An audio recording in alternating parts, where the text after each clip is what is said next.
Welcome to this explainer. Okay, today we are about to deconstruct something that is honestly truly terrifying. We're going to trace the 10 levels psychological and professional progression of an international scammer. You know, this isn't just about stolen money. It's a deep dive into the anatomy of a massive scam empire. We're going to track exactly how a desperate teenager evolves step by step into an isolated, totally paranoid kingpin. But to really grasp how these crimes happen on such a massive scale, we need to look at exactly who is committing them. Right, let's dive into this. Easy money, flexible hours, no experience needed. I want you to imagine you're 19 years old. You've dropped out of community college because the tuition is just, well, it's money your family simply never had. Your mom is working 2 jobs, she's coughing in the dark with no money for a doctor, and you are just so tired of being permanently broke. Late one evening, you see this ad online. You almost scroll past it, but you don't. You answer it, you meet a guy named Vic at a diner, he buys you breakfast, talks like he really believes in you, and then he just hands you a prepaid phone and a debit card that doesn't even have your name on it. And that diner meeting brings us to part 1, the entry-level hustle, desperation, and the first steps. So at age 19, your entry-level role is the runner. And the job is deceptively simple. You literally just drive across the city going from ATM to ATM withdrawing cash. $400 here, $600 there.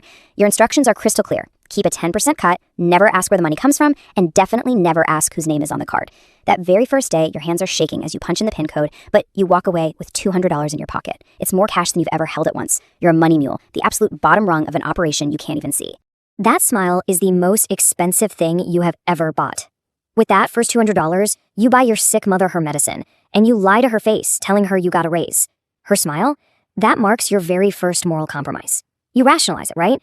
You tell yourself that first envelope of cash was just for survival, but the second envelope? That is a choice. And very quickly, you just kind of stop noticing the difference between survival and choice. The cash is warm in your pocket, and hey, the rent is due. Because you don't skim any extra money, Vic promotes you to the caller. Now you're sitting in a room above a laundromat with 12 other people wearing headsets. You're reading from a script, calling elderly people and pretending to be the government, literally threatening them with arrest for unpaid taxes. You quickly learn the 4 absolute pressure points of a scam: fear, greed, loneliness, and confusion. You use these exact tactics to extort an 81-year-old woman in Ohio, keeping her on the phone for 40 minutes while she drives to a store to buy gift cards. You write the numbers down, you push your guilt away, and the whole room cheers when the money clears.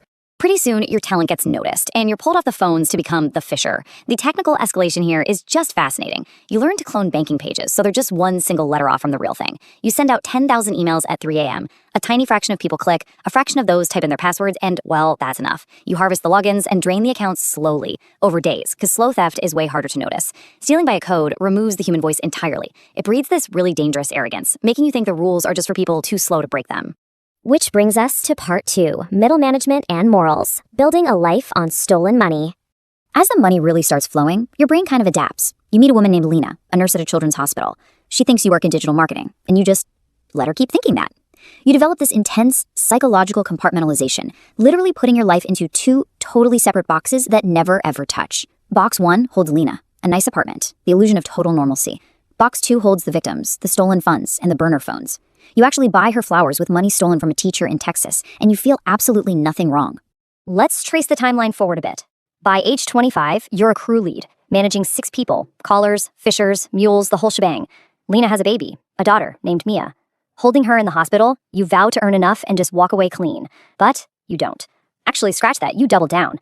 By age 30, you rise to floor boss. You fly overseas for weeks at a time to manage a real call center with 60 seats and bright lights, running highly sophisticated romance and investment scams under the guise of being a consultant. The erosion of your soul at this stage is just profound. You learn to lie to your wife as easily as to a mark. The scripts have evolved.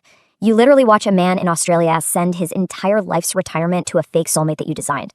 When he eventually emails the floor begging, the room laughs. But you don't laugh.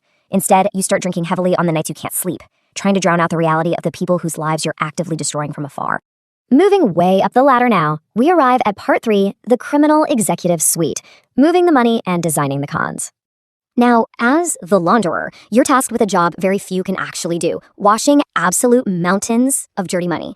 You use shell companies and island nations, crypto wallets that bounce through a dozen exchanges, fake invoices, you name it. You buy real estate through holding companies, and, ironically enough, you even buy an actual laundromat. On paper, you are a respectable local businessman. You sit on a charity board wearing a really nice suit, shaking hands with a mayor who thanks you for giving back to the community, while you secretly know exactly where every single dime of that money came from. By age 43, you transition from launderer to the architect.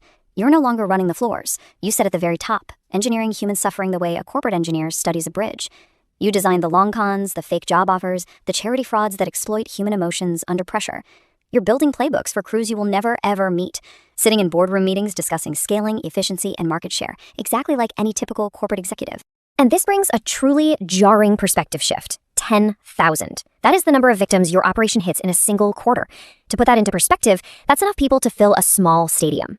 But as the architect, you no longer picture a single face behind that number. You read it purely as a bloodless sales figure.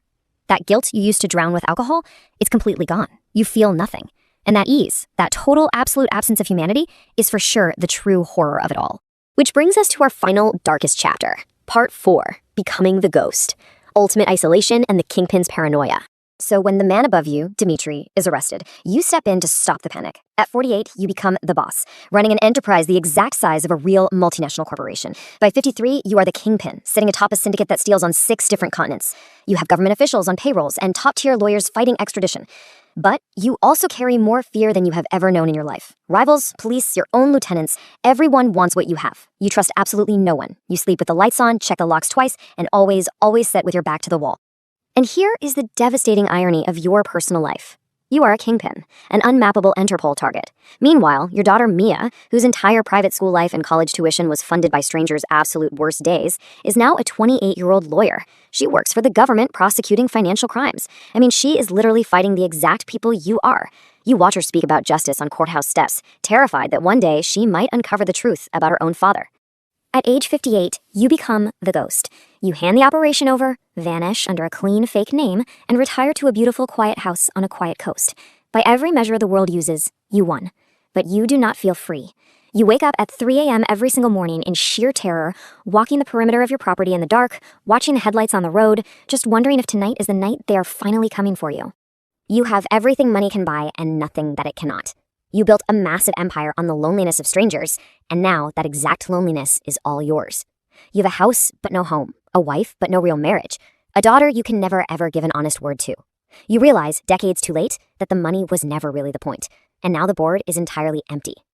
But perhaps the most chilling part of this entire digital underworld is what happens next. Part 5, The Cycle Repeats. A new runner steps up. Which leaves us with one final, totally haunting question. Who is answering the ad today? Right now, somewhere out there, a new 19-year-old kid is sitting in a diner. He's broke, he's nervous, and he's being bought breakfast by a man promising easy money. He's telling himself the exact same lie you did, that it's only temporary, that he's going to stop soon. He won't. The cycle continues. So what does it take to finally break it? Thank you so much for watching this explainer.